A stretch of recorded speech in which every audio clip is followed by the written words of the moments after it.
Es la primera vez que recibís a un periodista, a un medio de comunicación en la Casa Rosada, así que gracias por esa deferencia. No, por favor, es un placer recibirte aquí, Luis. Es un placer para mí que estés, además. Bueno, muchísimas gracias.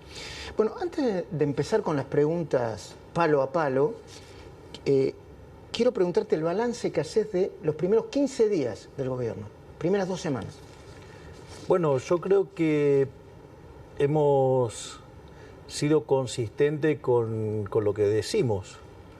Básicamente nosotros señalamos que no hay tiempo, que esto requiere de shock, que la situación es verdaderamente complicada, que estamos en una situación muy delicada y que requiere medidas que a la vista de un observador convencional parecen audaces, pero los riesgos de no tomar el toro por las astas rápidamente, eso sería tremendo. Y es por eso que nosotros en la primera semana hicimos 2 cosas muy importantes desde mi punto de vista. En primer lugar, lanzamos un programa de estabilización ortodoxo, bien duro, donde básicamente propusimos un ajuste fiscal de 5 puntos del PBI, donde 60% de ese ajuste recae en la política. Yo menciono esto porque la realidad es que siempre cayó sobre la población. La otra que también tiene ese programa es todo un proceso de saneamiento del Banco Central y además un sinceramiento cambiario.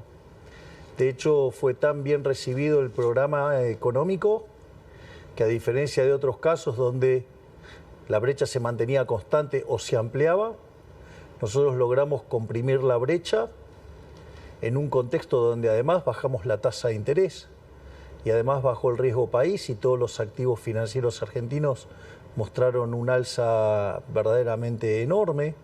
Eso quiere decir que el programa fue aceptado y es más, si vos tomás el tipo de cambio oficial y le computás la expectativa que hay sobre el impuesto país, te vas a dar cuenta que, para el caso de las importaciones, ¿no?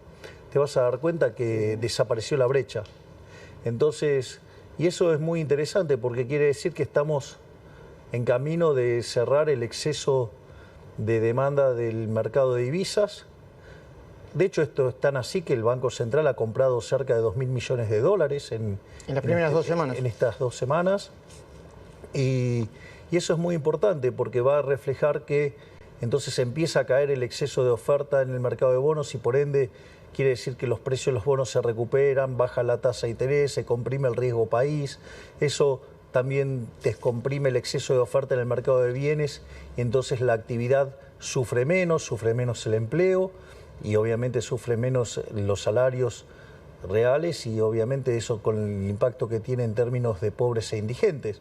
Con lo cual eso está muy interesante que haya sido tan bien recibido por el mercado. Igual, obviamente eso no es suficiente porque cuando vos haces un programa de estabilización, el aumento del ahorro tiene que tener una contrapartida en aumento de inversión para que no sea recesivo.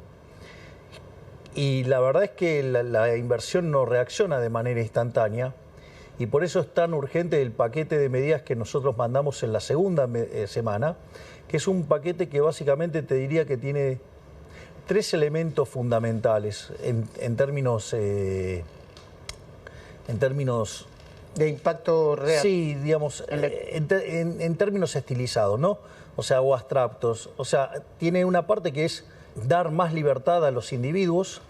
Cultural. Exactamente. Hay otra parte que tiene que ver con desregular e ir hacia estructuras más competitivas. Y otra que tiene que ver con eliminar los tongos de la política. Es decir, que es un shock liberador, un shock de libertad, un shock anticasta, ¿sí? Y que, a diferencia de lo que dicen algunos, no es amigable con las empresas, es amigable con la competencia, es amigable con los mercados, es amigable con los argentinos de bien. ¿Por qué es tan importante eso? ¿Por qué? Porque lo que va a hacer es que la inversión reaccione muchísimo más rápido. Entonces, cuanto más rápido reaccione la inversión al aumento del ahorro, menos es lo que vamos a sufrir en términos de actividad. La clave son dos para que hace que la B corta, en la cual vamos a estar inmersos durante un tiempo. De alta inflación y recesión. Exactamente, pero la B corta en actividad, ¿de qué depende? Que sea más chiquita y que salgamos más rápido. Depende básicamente de que reaccione rápido la inversión y de que caiga fuerte la tasa de interés. Entiendo. Y ahí por eso es tan importante este decreto de necesidad y urgencia, porque lo que hace es minimizar el tiempo para el rebote, o sea, minimiza el daño sobre la sociedad. El trabajo que hicieron de manera conjunta la doctora Bullrich, o sea, seguridad, con el Ministerio de Capital Humano de la licenciada Petovelo y lo que se hizo con el Ministerio de Infraestructura del doctor Ferraro, fue un trabajo muy importante, no solo desde lo conceptual, ¿no? Que, digo, el que las hace las paga, que el que corta no cobra, que se respeta el derecho de los demás. O sea, vos podés quejarte todo lo que quieras. Pero ha sido un trabajo impresionante, ¿no? Porque vos fíjate que se usó todo lo que Massa usó en la campaña para el mal y para sembrar el miedo, nosotros lo usamos para comunicarle a la gente que nadie tenía por qué apretarlo, que si no iban a la marcha no iban a tener ningún tipo de problema, que si iban a la marcha y violaban los derechos de las otras personas, posiblemente sí, digamos, había penalidades. Y es muy interesante porque nosotros recibimos más de 11.000 denuncias de extorsión por parte de los piqueteros a las personas que reciben planes. Es decir, que casi el triple de la gente que vino a la marcha.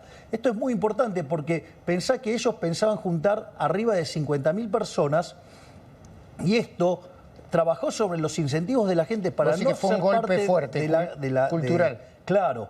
Y eso permitió además a la fuerza de seguridad trabajar de una manera mucho más holgada para que fuera una situación que se manejó, bueno, la verdad que con mucha destreza. La verdad que también me parece que eso es importante desde lo cultural. Mañana, ¿no? vas a volver a tener gente en la calle, pero Sí, déjame que te sé. pregunte lo siguiente. Ahora, ¿vos te parece que en 16 días de gobierno, digamos, 3 marchas, ¿no te parece que... ¿Por qué, digamos, o sea, no pueden aceptar que perdieron? ¿No pueden aceptar que la población eligió otra cosa? ¿No pueden aceptar que gobierne otro con otras ideas? ¿No pueden aceptar que hay otra forma de ver el mundo? Porque este modelo, digamos, que tanto defienden, es un modelo que cuando Argentina se empezó a aplicar, digamos, Argentina al inicio del siglo XX era el país más rico del mundo. Hoy es 140. Tenemos casi 50% de pobres, tenemos más de 10% de indigentes. ¿Sí? Este modelo que tanto defienden llevó los salarios a $300. Si mantuviéramos los de la convertibilidad, tendríamos 1.800. Y si le pones una tendencia lógica, estaríamos en 3.600. Es decir, dividieron los salarios por 12. O sea, perdimos casi el 91,5% del salario potencial por el populismo. Y quieren más de lo mismo. Es una buena pregunta. Hace apenas 15 días que asumiste, ¿no? Y ya muchos se olvidaron de la herencia que recibió el gobierno, que recibió el país, más que el gobierno, ¿no? Es más, Macri empezó a perder las elecciones del 19 porque decía que no era conveniente blanquear la herencia. ¿Podés recordar el abuelo de pájaro? Por si alguno se olvidó, ¿no? Mira, vos fíjate esto, porque esto es importante. Si vos tomás la inflación diaria en la primera semana de diciembre, la inflación venía viajando al 1% diario. Eso anualizado te da 3.678%. Cuando vos tomás las 2 primeras semanas de diciembre, la inflación viajó al 18,1%. Eso significa 7.700. 7.550. Entonces, no es que no está plantado el problema está plantado y ese problema deriva de 2 cuestiones, si vos querés. Una es el problema del crecimiento de la cantidad de dinero asociado al déficit fiscal, que incluye al tesoro y el cuasi fiscal, y otro a lo que tiene que ver con un problema que se llama sobrante monetario.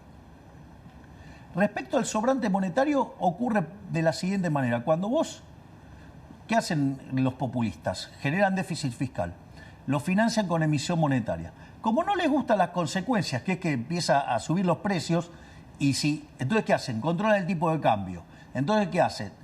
Te empieza a deteriorar el resultado comercial. Entonces, ¿qué hace? Te ponen restricciones cambiarias. Entonces, ¿qué pasa? Cuando vos querés irte del peso al dólar, no te dejan hacer el cambio de portafolio. Y esos pesos quedan atrapados.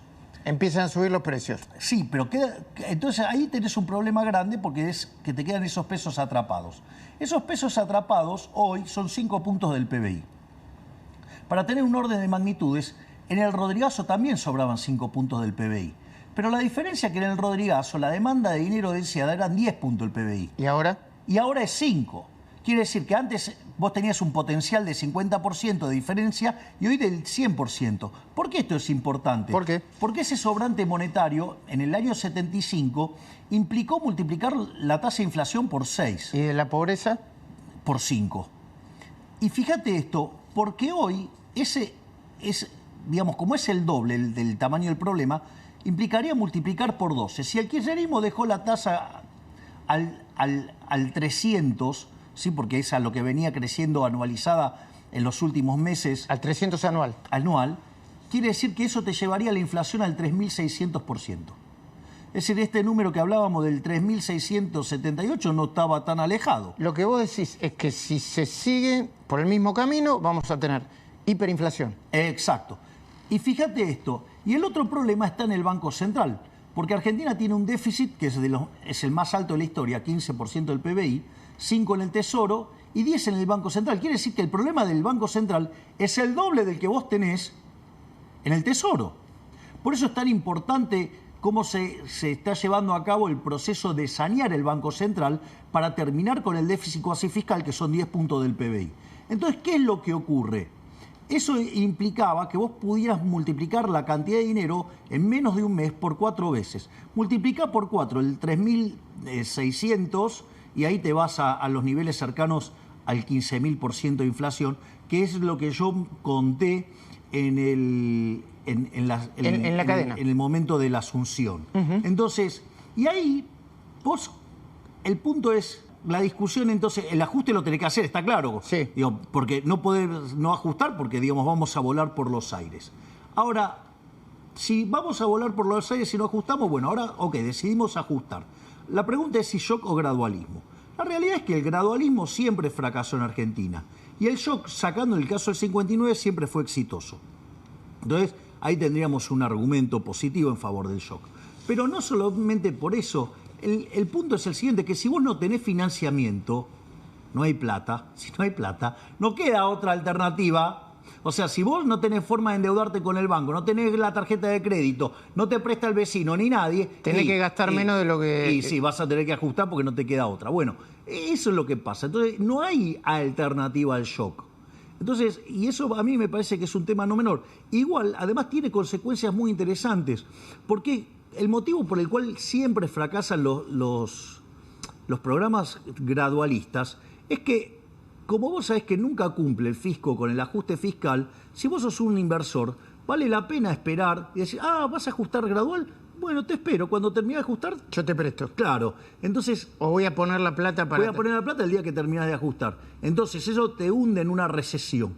Por eso es tan importante el shock, porque lo que hace es minimizar el tamaño de la recesión. O sea, si vos lo haces, la inversión va a aparecer. Y a propósito de esto, los legisladores, senadores, diputados, la mayoría dice que están de acuerdo con el 95% del contenido del denominado megadecreto. Pero dicen que están que no les gusta la forma. Entonces dice que el presidente haga una ley espejo, que el presidente divida esto en varias leyes, que el presidente no haga este megadecreto porque si no va a venir otro presidente con otra ideología y va a hacer otro megadecreto en sentido contrario. ¿Qué respondes a eso? Que evidentemente no tienen conciencia de la gravedad de la situación o la subestiman. La realidad es la siguiente, mira, yo el otro día hice un posteo en Twitter con una frase de Arturo Frondizi. Todos esos que me cuestionan la forma, me imagino que entonces estarán despotricando fuertemente ahora contra Arturo Frondizi, ¿no? Que tuvo que ver con el tema de los contratos petroleros y toda una serie de inversiones. Y él, sabiendo que cuando entra en la maquinaria del Congreso eso le pone tanta lentitud que lo estropea todo, al margen que parte de esa lentitud que le ponen los legisladores es porque buscan coimas también, ¿eh? Ojo. Algunos. Sí, no dije todos, dije algunos. Pero esos que les gusta tanto la discusión y todo eso, y discutir la coma y todo eso, es porque están buscando coimas. Entonces, cuidado, porque esto justamente apunta contra los corruptos. Y una de las cosas que buscan es que entre en esa dinámica para vender sus votos. Entonces, ojo, porque hay mucho vivillo y delincuente dando vuelta. Entonces. No, además, entre los decretos, yo no soy quien para opinar sobre la forma, pero entre los decretos la pregunta es, ¿hay eliminación de leyes de la dictadura? Pero la pregunta es, ¿está contemplado dentro de la Constitución? Sí. El problema es que no les gusta, y no pueden decir abiertamente que no les gusta o quieren agarrar algún negocio negociando alguna ley. Ojo. Entonces, ¿cuál es el punto? ¿Qué era lo que decía Frondizi? Si se lo meto dentro del Congreso, digo, van a romper todo, no, las cosas no van a avanzar. Va a quedar diluido y van a romper el corazón del cambio. Entonces, ¿qué es lo que pasa? Nosotros estamos dándole en esto un shock de libertad a la gente, estamos haciendo los mercados mucho más competitivos, esto es muy market friendly y obviamente va en contra de los tongos de la casta. Entonces, es interesante, cuando los escuchás quejarse, rastrea un poquito donde va y no sea cosa que te encuentres la cajita que están defendiendo. Bueno, entonces, hay algunos elementos pero quiero sobre los que no hacen. Sí. Pero quiero seguir con esto, Luis. Entonces, y que después puede venir otro. Y sí, también es cierto que, digamos, le sacaron la ley de intangibilidad de los depósitos durante la convertibilidad, sí, en el gobierno de la Rúa, y después terminaron con el corralito, con el corralón, con Alcatraz. Por lo tanto, digo, que no vengan con esos argumentos, porque esos argumentos, la verdad que no se los cree nadie. Entonces, que le dejen de mentir a la gente. No es que, digamos, si están a favor, listo, que lo dejen correr, que no se hagan problema. Pero no es que, el problema es que con este mecanismo no pueden morder. Es el mecanismo más grande, que no pueden morder. Eso es lo que más le molesta. Porque la verdad, digamos, Cristina se ha cansado de firmar DNU, digamos, Macri firmó un montón de DNU, firmó un montón de DNU, Alberto, todos firman DNU. No, ahora si lo mando yo, no. Vamos, vamos, doble vara. Claro, porque viene el que quiere liberar, porque viene el que le da libertad a la gente, porque viene el que le quita el curro a los políticos. Claro, entonces en ese caso no. Y claro, ¿qué van a decir? ¿Que no? ¿Que quieren morder? No, van a echarle la culpa a las formas. Presidente, vos, en el caso de que sea rechazado en el tiempo, ¿no? ¿Llamarías una consulta popular, un plebiscito? Obviamente. Que me expliquen por qué, por qué el Congreso se pone en contra de algo que le hace bien a la gente. Que me lo expliquen. Porque la gente entendió bien, ¿eh? El megadecreto tiene más de 75% de aprobación. Entonces, que me expliquen por qué quieren algo en contra de la gente. Y el argumento ese que dice que tiene cosas muy interesantes, muy urgentes y muy necesarias, claro, y que explica que hay necesidad de urgencia, y otras que no, como el tema de la ley de sociedades anónimas para los clubes de fútbol. Bueno, eso es una apreciación, porque no solamente hay una cuestión de... Primero, porque hay muchas inversiones esperando. Es decir, hay muchos clubes de fútbol internacionales que quieren invertir en Argentina. Es decir, no hace falta que diga que Argentina es una cuna de cracks. Entonces, entendido como negocio, hay un montón de negocios para hacer con el caso argentino. Entonces, y de repente podría estar representando en un lapso muy corto de tiempo inversiones por más de $1.000 millones. Entonces, en este contexto donde nosotros estamos ajustando y necesitamos una rápida respuesta, de hecho, más bien salió el decreto, Chelsea se vio interesado en invertir en Argentina. Y después tiene otro tipo de cuestiones que también hacen al debate. Porque la pregunta Vos lo que decís es, lo que son urgentes son las inversiones para salir de la crisis. Exactamente, necesitamos con urgencia inversiones para que los efectos del programa de estabilización sean menos dolorosos en términos de caída de actividad, de empleo y suba de pobres e indigentes, y lo que hace es minimizar eso. El expresidente Macri, yo hablé con él la semana pasada y me dijo, palabra más, palabra menos, lo había tuiteado. Mira, acá no hay alternativa, se logra el déficit cero, más rápido que tarde, y al mismo tiempo una profunda desregulación, al mismo tiempo, o vamos a una hiper y a una crisis de consecuencias imprevisibles. Es que es abrir la caja de Pandora. Lo que pasa es que adentro de la caja de Pandora, en lugar de quedarte la curiosidad, ¿sabías eso? No. Que lo único que quedó adentro de la caja de Pandora fue la curiosidad. ¿Y por qué? Y porque te metiste a revisar. El tema es que ya sabemos cómo termina esa historia. Se llama Venezuela. El Poder Ejecutivo propuso el debate de 11 proyectos de ley para las sesiones extraordinarias. No está el famoso megadecreto, pero sí la reforma del Estado. ¿Qué es lo más importante de la reforma del Estado? Si se lo tuviera que explicar a los argentinos para que lo entiendan. Ir a un Estado mucho más pequeño. Bueno, de hecho, fíjate que nosotros hemos bajado los ministerios a la mitad, hemos bajado la cantidad de secretarías, subsecretarías, directores, con lo cual nosotros estamos haciendo un fuerte ajuste que además consideramos que es lo que la sociedad requiere, pero necesitamos un Estado que sea mucho más ágil y mucho más chico, donde además nosotros, fíjate que todo el tiempo estamos encontrando casos de corrupción. Entonces... Un ejemplo. O cosas que de repente son un disparate. Llegamos acá, mi hermana se pone a revisar autos. Teníamos 121 autos, 2 choferes por auto. Solamente para la Secretaría General de la Presidencia, solamente ahí había 121 autos. O sea, con lo cual 242 choferes. Nada, se saca todo. El gobierno acaba de dar de baja a 7.000 empleados. Luis Caputo encontró en el 600 me contó. Afuera. O sea, de vuelta, se terminaron los privilegios. O sea, ¿me comprendés? Hay que austeridad. Si nosotros queremos pedirle a la gente que nos acompañe con esto, los primeros que tenemos que ser austeros somos nosotros. El gobierno acaba de dar, el Poder Ejecutivo, no digo vos, el presidente del Poder Ejecutivo, acaba de dar de baja a 7.000 empleados que habían ingresado este año. Exacto. Y además va a poner en revisión a todos los contratos durante los próximos 90 días. Exacto.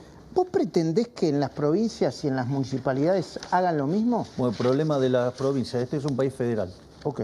O sea, responsabilidad de las provincias. Yo me hago cargo del Ejecutivo Nacional y de poner una estructura súper eficiente y terminar con toda la corrupción y los cargos políticos. O sea, que se valorice el empleado público que trabaja verdaderamente, no el que usa el sector público para estar parasitando al sector privado. Bueno, vos decís que es decisión de ellos y que si le falta plata y que si están desequilibrados financieramente, que se arreglen ellos. Que hagan sus ajustes, obvio.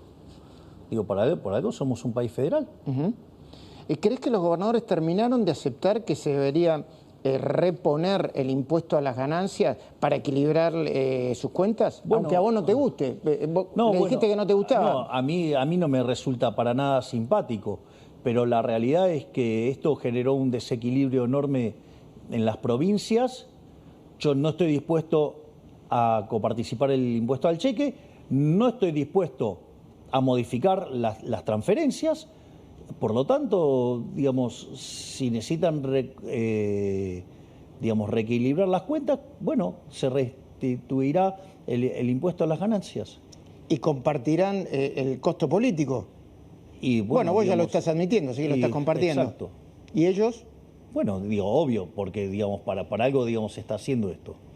El fiscal Guillermo Marijuán determinó lo estoy leyendo para ser preciso, que 8.538.000 beneficiarios del Plan Potenciar Trabajo cobran además como funcionarios provinciales. Solo en la provincia de Buenos Aires detectó 2.243 dobles cobros. ¿Qué vas a hacer vos o la ministra de Capital Humano, Sandra Petovelo, con eso? Bueno, esta acción está llevada a cabo en conjunción con el Ministerio de Capital Humano. Esto es parte del trabajo de la licenciada Petovelo, o sea que con Marijuán. Y obviamente esas personas no tienen por qué estar cobrando.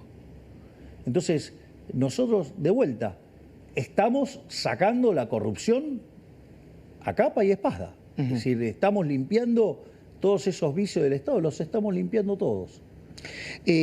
Caputo me dijo que el ahorro del gasto político asciende a 10.000 millones de dólares. ¿Es correcta la cuenta? Es la parte, sí, es un poco la parte que recae del ajuste en el sector público. En el sector público, sí, sí, o un poquito más también. ¿Es verdad que el Banco Central prevé emitir billetes de 20.000 y 50.000 pesos debido a la alta inflación? Y sí, Luis, es una tortura el tema de los billetes. Aparte, imagínate que vos tenés que hacer un pago en efectivo, tenés que andar con un bulto de papeles, con lo cual te pone una etiqueta en la frente que dice roba acá, roba acá. Entonces me parece que... ¿Por qué? Y porque es obvio que estás llevando ahí dinero. Entonces me parece como que... si fuera un narco, ¿no? Que llega la plata. Entonces es como que dificulta mucho las transacciones y nada, y tiene todo un montón de costos de transacción que yo entiendo que los kirchneristas usaran esta artimaña para tratar de quitarle velocidad de circulación al dinero. Pero bueno, nosotros como parte de nuestro programa fiscal, monetario y cambiario hemos cerrado el grifo monetario tanto en el plano de las LELIQs como en el plano del déficit fiscal. Por lo tanto, nosotros la cantidad de dinero solamente se va a mover cuando compremos dólares, porque eso es contrademanda. Y entonces, en ese sentido, si sacás lo que pasa en el sector cambiario, la cantidad de dinero estaría fija. Por lo tanto, con lo cual, para esos que también, digamos, hablan del ancla, ahí está el ancla. Es decir, cerraste el grifo del Banco Central, cerraste el grifo del fisco, digamos, la cantidad de dinero no crece. Ahí está el ancla nominal. ¿Se está produciendo un fogonazo inflacionario como consecuencia, podemos decir, del sinceramiento de la economía? Sí, exacto. Ahí sí intervienen dos cosas ahí, Luis, que son muy importantes. Una es el tema de los rezagos de la política monetaria. Vos emitís un peso hoy y el impacto se siente de acá a 18 a 24 meses, exactamente. Entonces, eso quiere decir que nosotros vamos a estar pagando las consecuencias de los desaguisados del último año y medio, por lo menos de la gestión anterior.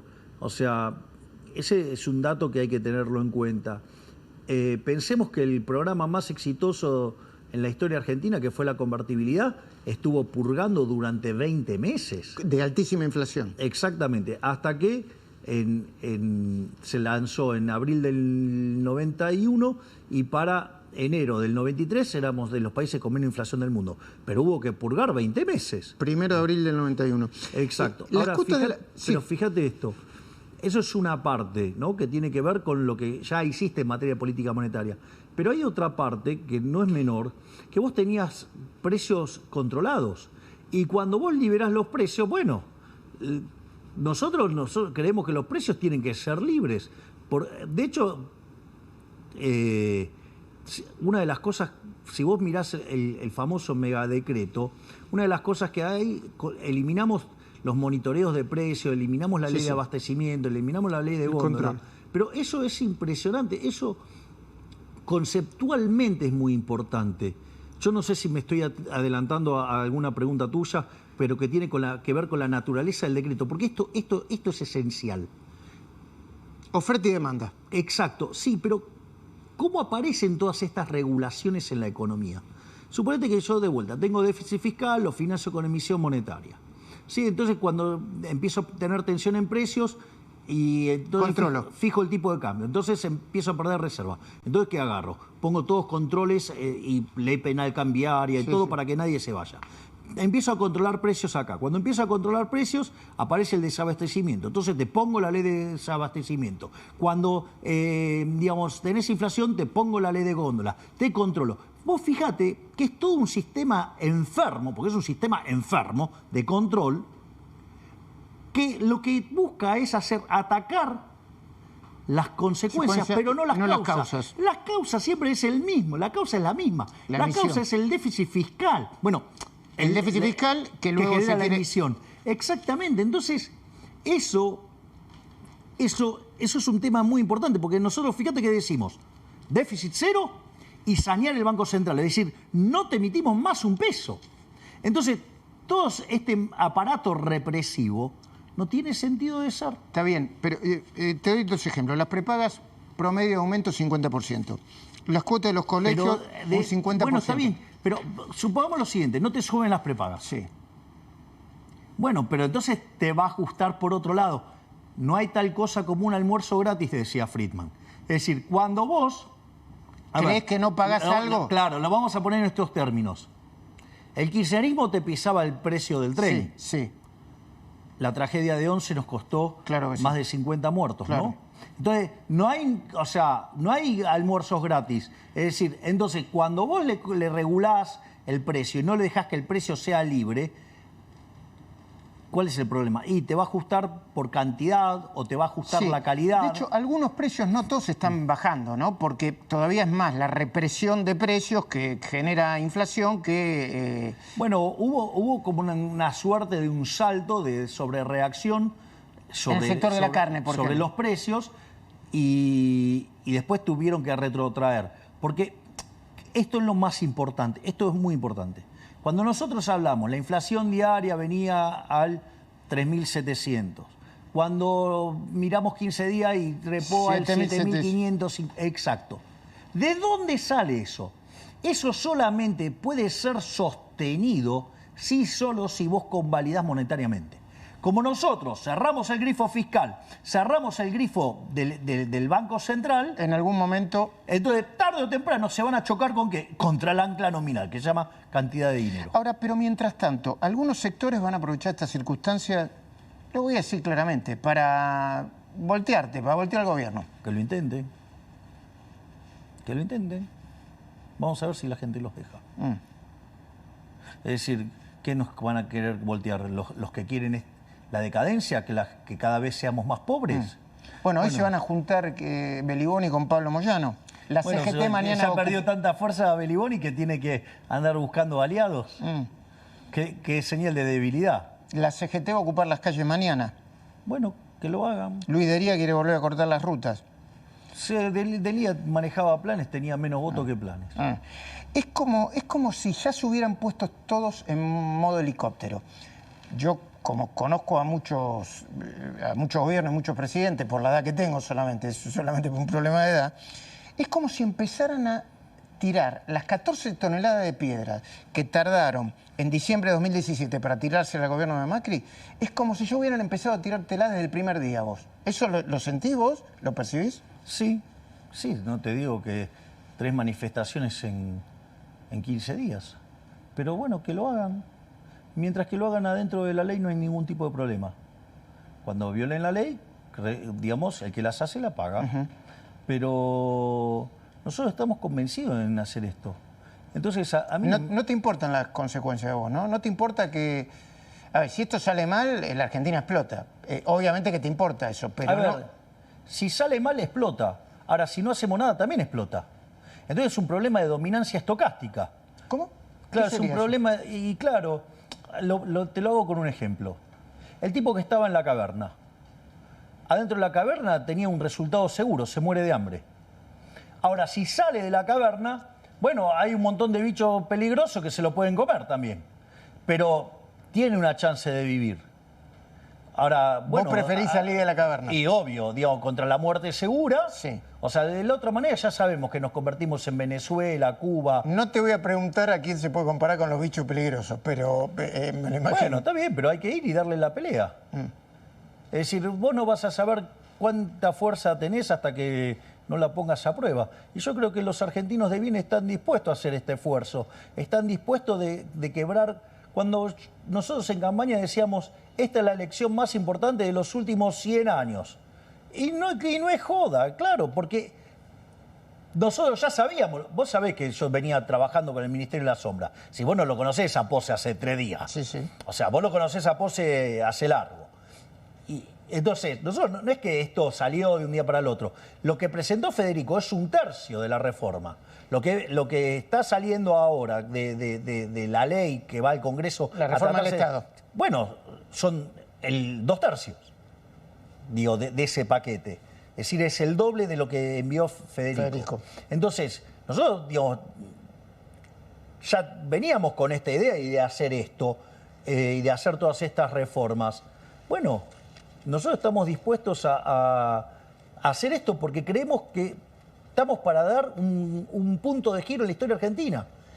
Es una oportunidad histórica. Es decir, ahora, la verdad es que sufrir más que entrar en una lógica Venezuela para hacerlo. ¿Por qué no paramos la pelota ahora y decimos, bueno, tabula rasa y empezamos a hacer las cosas bien? Kicillof acaba de decidir un mega impuestazo en la provincia. Pretende aumentar el impuesto inmobiliario hasta un 300% y las patentes hasta un 270%. ¿Cuál es tu opinión sobre eso? Es un problema de las finanzas de la provincia de Buenos Aires. Ahora digo, pero el keynesianismo le salió bastante mal entonces. ¿Por qué? Y porque, digamos, él, digamos, un devoto del déficit fiscal, del gasto público, todo eso, y ahora se manda un impuestazo.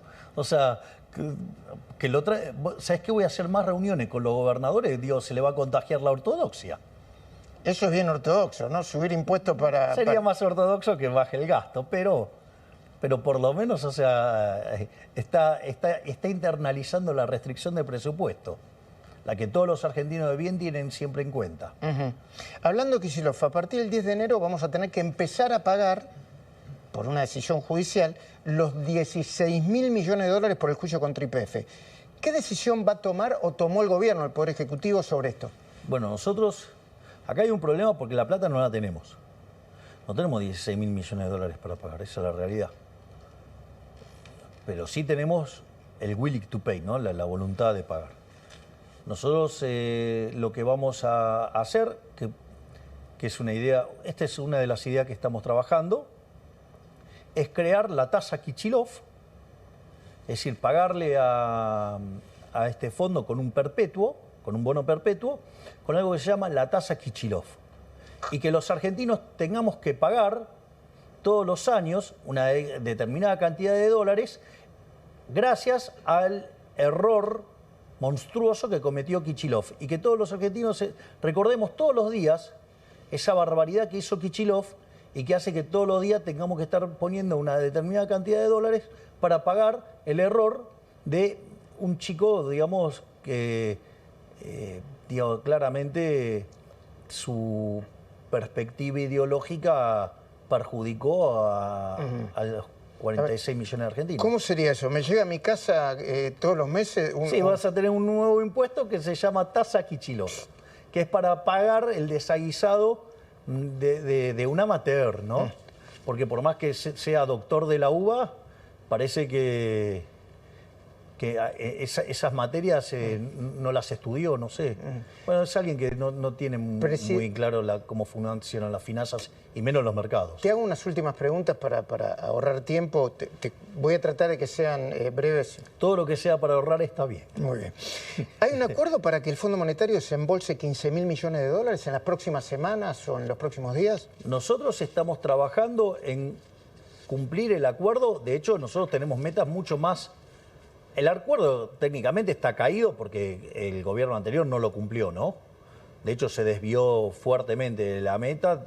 Tenían una meta de déficit primario de 1.9 el país y dejaron un déficit de 3 puntos del PBI primario.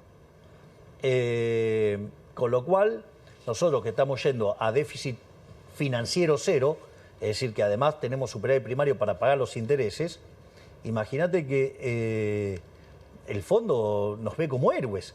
O sea, primero le llamaba la atención que lo dijéramos en campaña. Después le llamó la atención que lo dijéramos en el discurso. Bueno, ahora, digamos, están fascinados, digamos, con que efectivamente lo vamos Entonces quiere decir que ese préstamo quizá pueda llegar. Es factible que ello pueda ocurrir, sí. Ok. Luego, temas específicos. ¿Qué va a pasar con las jubilaciones? Algunos esperan un anuncio antes de fin de año. A ver, si nosotros dejamos la fórmula actual, el ajuste como consecuencia de la aceleración inflacionaria que está viviendo la Argentina, las jubilaciones perderían cerca de 2 puntos en términos de PBI. Para que te des una idea del impacto que tendría esta fórmula con tanto rezago. Nosotros lo que estamos haciendo es proponer un cambio en la fórmula y hacer, digamos, y recomponer a los jubilados, donde en la propia dinámica logramos recomponer un punto 6. Por la vía legislativa, obviamente. Es lo que está dentro del paquete que va. Perfecto. ¿Cómo van a ir aumentando las tarifas? El ministro Caputo me dijo que había que calcular 1/3 este año, 1/3 el otro año. Sí, es 1/3 por año cómo se van a eliminar los subsidios económicos.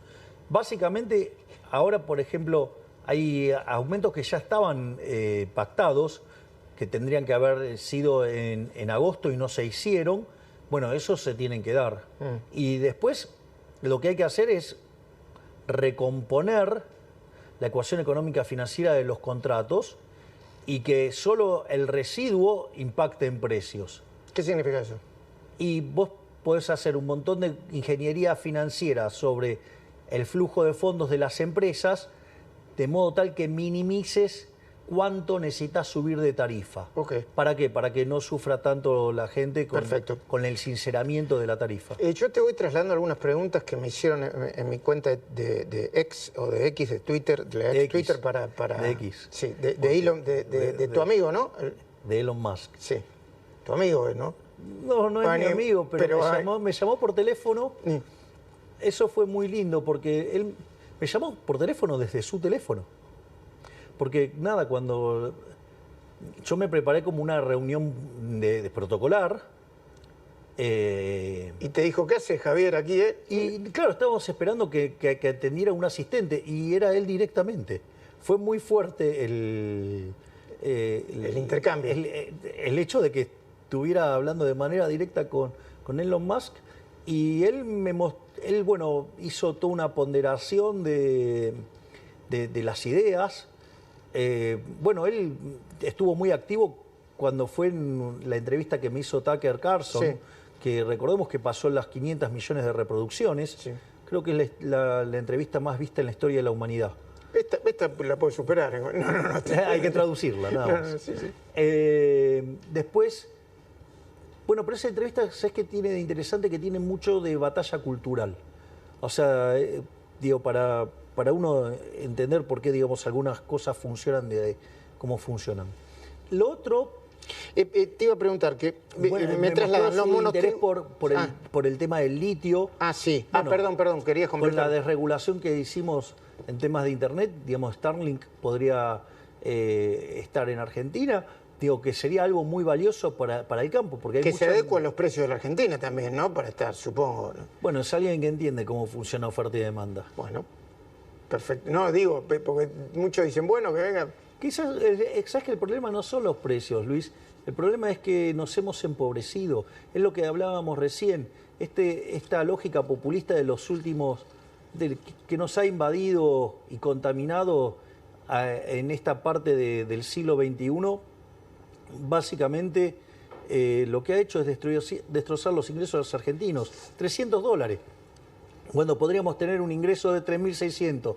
Listo, se terminó la historia. Es decir, el populismo no costó 91,5% de nuestros del salario. Los monotributistas y los autónomos son los trabajadores menos protegidos y los demás compiten. ¿Va a haber algún anuncio específico para ese sector o a competir? A competir. ¿Sabes que hay gente que se pregunta a partir de qué momento vamos a poder comprar celulares, cubiertas y notebooks de los países limítrofes libremente? Mucho más pronto de lo que se imagina. Ajá. Nosotros básicamente estamos encauzando las cuentas fiscales, tenemos que limpiar el sobrante monetario y tenemos que sanear el Banco Central. Cuando esas 3 cosas se cumplan, Nosotros estamos en condiciones de liberar el comercio ¿A partir de qué momento se podría liberar el cepo? cuando se den estas tres condiciones. ¿Va a haber aumentos para los empleados públicos de la Administración Nacional? No. Vos y el presidente Macri siempre hablan de que hay que dar una batalla cultural y moral. Desarrollame la idea en los segundos que quedan. Fíjate, esto es muy importante. Cuando hablamos del decreto desregulador, ¿no?, que lo llamamos el shock de libertad, vimos que si lo mirabas en esencia, el problema es que nunca corregimos el verdadero problema, que es el déficit fiscal. Ahora, nosotros de 123 años tuvimos déficit fiscal 112. De las 22 crisis que tuvimos desde inicio del siglo XX hasta hoy, 15. 20 tienen origen fiscal. Entonces la pregunta es, ¿por qué, digamos, vivimos con déficit fiscal? Bueno, yo te hago una pregunta. ¿Y no será que una parte de los argentinos somos así y vivimos así y resiste todos los cambios que vengan porque ya estamos acostumbrados a vivir así? Bueno, a ver, nosotros vivir fuera de la restricción del presupuesto no nos fue bien, porque si somos el país 140 no nos fue bien, con casi 50% de pobres y 10% de indigentes, bien no nos está yendo con ese método. Entonces, y esto era lo que yo en la campaña llamaba el modelo de la casta. El modelo de la casta genera déficit fiscal, porque y esto sí es cultural pleno. La Argentina fue contaminada, infectada, se enfermó de socialismo y su política está enferma de socialismo, porque es esa idea de que donde hay una necesidad nace un derecho. El problema es que las necesidades son infinitas y el derecho alguien lo tiene que pagar y los recursos son finitos. La economía del libre mercado la resuelve con propiedad privada, con mercados sin intervención, libres sin intervención estatal, competencia, división de trabajo, cooperación social. Digo, esas son las instituciones del capitalismo que resuelven este problema. Bueno, a los políticos eso no les gusta, entonces no les gusta la idea de la mano invisible. Entonces a ellos les gusta la mano visible, la garra del Estado, que tiene un nombre también, se llama justicia social, que es profundamente injusta porque implica un trato desigual frente a la ley e implica un robo. Porque es como que, bueno, yo quiero hacer caridad con el muchacho que está acá, entonces te robo a vos para dárselo a él. ¿A vos qué te parece eso? Mal. Y bueno, pero él podría decir, qué interesante. Claro. ¿No? Porque, entonces, ahora, ahí debe haber un 40% o un 30% de los argentinos de ese lado, ¿no? Bueno, entonces, ese es el problema. Entonces, una sociedad de saqueadores no puede funcionar. Entonces, ¿por qué? Porque si vos vas a estar continuamente tratando de igualar, como eso es igualar inexorablemente por una cuestión de restricción de presupuesto, igualás para abajo, o por ejemplo, digamos, ¿qué es lo que pasa? Si a vos te van a robar el fruto de tu trabajo, ¿vas a trabajar? No. Entonces, ¿qué es lo que pasa? El sistema se derrumba. Y eso es lo que le pasa a la Argentina. Déjame que te haga las últimas dos preguntas. Una, no te voy a pedir una precisión, porque si no va a ser como el segundo semestre, pero en algún momento la alta inflación va a tender a bajar. ¿Sabés cuándo y en qué contexto? La verdad es que...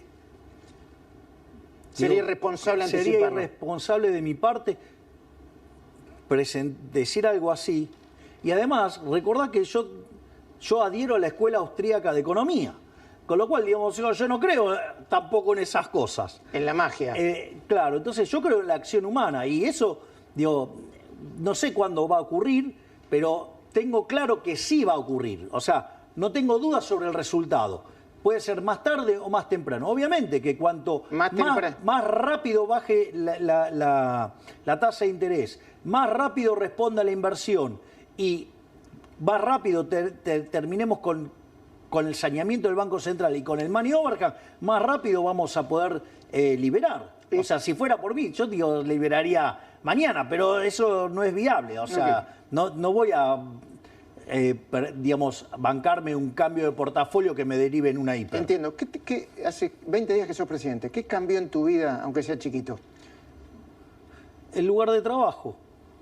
Ahora trabajo acá, mirá qué lindo despacho que tengo. Lindo, sí. Yo trabajo... trabajo en esta mesa. No uso el sillón. Trabajo porque es más grande, podés tirar más papeles. Te tiro más papeles, efectivamente. Sí, yo tengo una cuestión con los papeles. ¿Solamente eso te cambió? Para mí esto es un trabajo. A ver, yo estudio economía hace 40 y pico de años, ponele 43 años. Desde los 10, 11 años estudio economía de distinta manera, ¿no? O sea, con distintos niveles. Obviamente que cuando era chiquito era cosas para nenes. Y, regla de tres simple. Y ahora, digamos, o sea, leo otras cosas, pero yo, digamos, tengo claro lo que hay que hacer y yo lo voy a hacer. Voy a mencionar a un colega tuyo que hizo una excelente nota, un excelente punto en La Nación, Liotti. Ah, Jorge Liotti. Dice, Milei mira esto como un trabajo. Entonces, no hace los cálculos que hace un político tradicional. O sea, hay que hacer tal cosa. Bueno, va y la hace, es que es así. O sea, yo, digamos, o sea, ok, me eligieron para hacer esto, bueno, yo lo voy a hacer. Perfecto. Yo lo voy a hacer. O sea, yo voy a hacer lo que hay que hacer. Por eso, fíjate que muchas veces, en distintas notas, nosotros hemos hablado del caso de Pellegrini, ¿no? Pellegrini asume con una tremenda crisis que deja Juárez-Selman y hace todos los ajustes y paga todos los costos. Y entonces, se va medio, cuando se va medio que lo putean. medio, con un ojo solo lo miraste. Él, de hecho, un asesor le dice, don Carlos, no salga por la escalinata principal del Congreso, que la gente está enojada. Ah, sí, dijo el gringo. Entonces agarró, se abrochó el frac, se calzó la galera, tomó el bastón y se fue por ahí. 2 cuadras y media. Le dijeron de todo. ¿Cómo lo recuerdo de la historia? Como el piloto de tormentas. Entonces, yo estoy dispuesto a hacer eso. Es decir, yo no estoy, digamos, acá para eternizarme haciendo política y todas esas cosas. Yo, digamos, o sea, si 4 años, terminé de hacer el laburo. Y si nos va bien y son 8. Y después, ¿me entendés? Me retiro. Está bien. Vos sabés que en Argentina hay una gran regambre sobre la figura presidencial y la supuesta protección que ejerce. También es derivado del populismo, ¿eh? Yo diría también, me atrevería a decir. Pero ahí tenés la Cámara y es fin de año, ¿eh? Y espera un mensaje, probablemente hables en otros medios, en otros canales, pero ahí tenés a la gente para dar un mensaje de fin de año anticipado. Te lo anticipé unos cuantos días, pero bueno, esa es la idea. Argentinos, quiero decirles que esta vez el esfuerzo vale la pena. Esta vez estamos atacando el origen de todos los males. Esta vez les estamos devolviendo la libertad. Esta vez vamos a salir en serio. Vamos a tener que soportar un trago amargo. Pero pasado ese periodo, Argentina se pondrá de pie y comenzará el camino para volver a ser una potencia. Gracias. Gracias, Luis. Que termine bien el año, algo de feliz año nuevo y eso, ¿no? Habría que decirlo, pero bueno, está bien. Te puse, bueno, vos me pediste otra cosa. No, está bien, hiciste el trabajo. Yo te agradezco mucho que me hayas recibido. No, y te paso un dato. Sí. Es la última nota que hago en el año, así que digamos, sos el que se lleva, además, la última nota del año. Bueno, exacto. Listo. Empezamos bien y terminamos bien. No tengas ninguna duda. Nosotros competimos. No tengas ninguna duda y te digo algo. Este 2024 va a ser el punto de inflexión de Argentina. Ojalá. Nos vamos a poner de pie. ¿Sabes por qué? Porque nosotros estamos comprometidos en hacer las reformas que hay que hacer. A ver, funcionaron en todo el mundo, funcionaron en Argentina. ¿Por qué no van a funcionar ahora? ¿Porque el statu quo no quiere? Bueno, nosotros nos vamos a imponer sobre el statu quo, vamos a hacer las reformas, porque ¿sabés qué? Nosotros estamos pensando en 46 millones de argentinos. Y así nos vamos a poner de pie y vamos a salir adelante. Gracias. Gracias, Luis.